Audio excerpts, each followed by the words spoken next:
So, I kind of alluded to this earlier, but one of my whys is my family.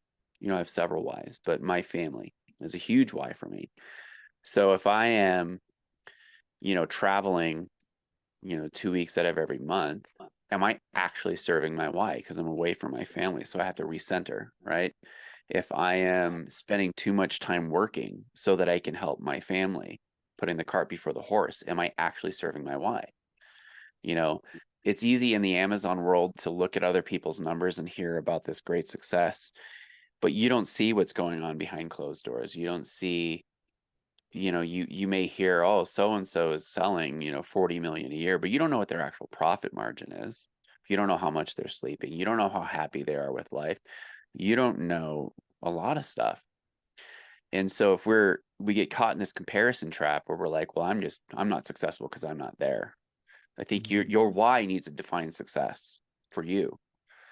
And success isn't this end goal, it's a continual journey that's going to be changing, right? Are you moving towards your goal, whatever that may be? So that's, I think, not just in Amazon what it takes to be successful, it's just what it takes to be successful in life, Yeah. So there is a bit of a dilemma in this. So your whys are your fundamentals. That those are your guiding principles of why you do what you do and how you do it. So that's what it is. But when you start a business, it's a living organism and it takes a life form of its own with its needs and wants and regulations and you name it, right? So there is no more, if you like, choice as the owner, as the visionary who started this whole thing. And now you have a couple of employees who now make a living out of you. And so this organism here wants you to pay attention and carry out certain duties and fulfill certain responsibilities, which will then conflict with your whys. Mm. How do you manage that kind of a situation? I think living life is living in tension in general. You have the tension of freedom. So let's just talk about, we're going to get all philosophical here. Freedom is its own worst enemy, because in order to be truly free, you have to live within restrictions, right? You can't have, let's say you have the freedom to do whatever you want to do. Let's say as an entrepreneur, right? You could start the day by drinking if you wanted to. You could drink whenever you want to, but should you? Just because you can doesn't mean you should. So freedom, Yes. you have the freedom to do whatever you want to do, but in order to do what you need to do, you have to live in tension of that restriction. Now, um, that tension between like this organism, as you defined it, like this, your brand or your business that takes needs. You just have to make sure that you're living in that your balance is correct, that you're not living out of balance. And I think that, there's times in life where you live out of balance, and that's just normal. Yeah. But I think that you just need to make sure that you're not going too far overboard. Like I look at somebody, I've never met the man, but Gary V, right? He's a huge role model for a lot of people, right? Right. And Not with his swearing. not with his swearing, but some people he is. And there's a lot of people that model their lives after him.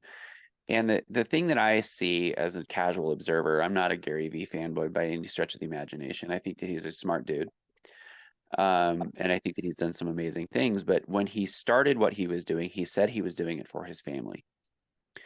And the man recently got divorced and lost his family. So that makes me really sad. Honestly, that makes me really, really sad for him. Well, Paul, this is something also, it often is the case. So people always say family. So remember the show Breaking Bad? Yep. So Yeah. I'm sure everybody listening to this has seen it, if not majority.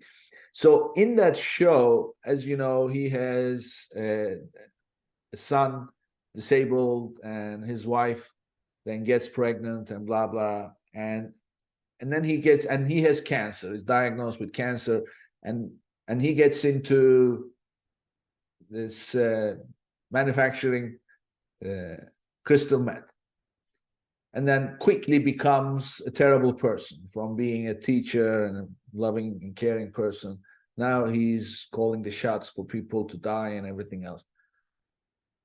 And all along, he says, I'm doing it for my family. I'm doing it for my family. I have cancer, my treatment, our son, and blah, because his wife, ultimately, when she finds, he keeps it secret, and then when she finds out, this thing comes up, always, I'm doing it for my family. And right at the end, at the very last episode, they confront each other, and she says, all this time you've been saying you've been doing it for us.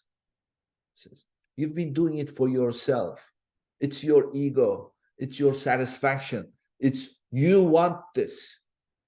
And in fact, at the very beginning of the show, when they start selling, crystal meth with his partner, young, drug addict dude, he says he's not satisfied with the small amount of sales, and the kid says, I mean, what do you want? Look at the money we're making. Why do you want more? He says, you don't understand. I'm not in the selling business. I'm in the empire business. So he was building an empire. So all along, that's what he wanted. But his presentation was, I'm doing it for my family. So this often comes up. And I guess the first thing people have to recognize is they're never making these sacrifices for their family. It's because that's what they want. Isn't that the case? It's interesting. That's so interesting.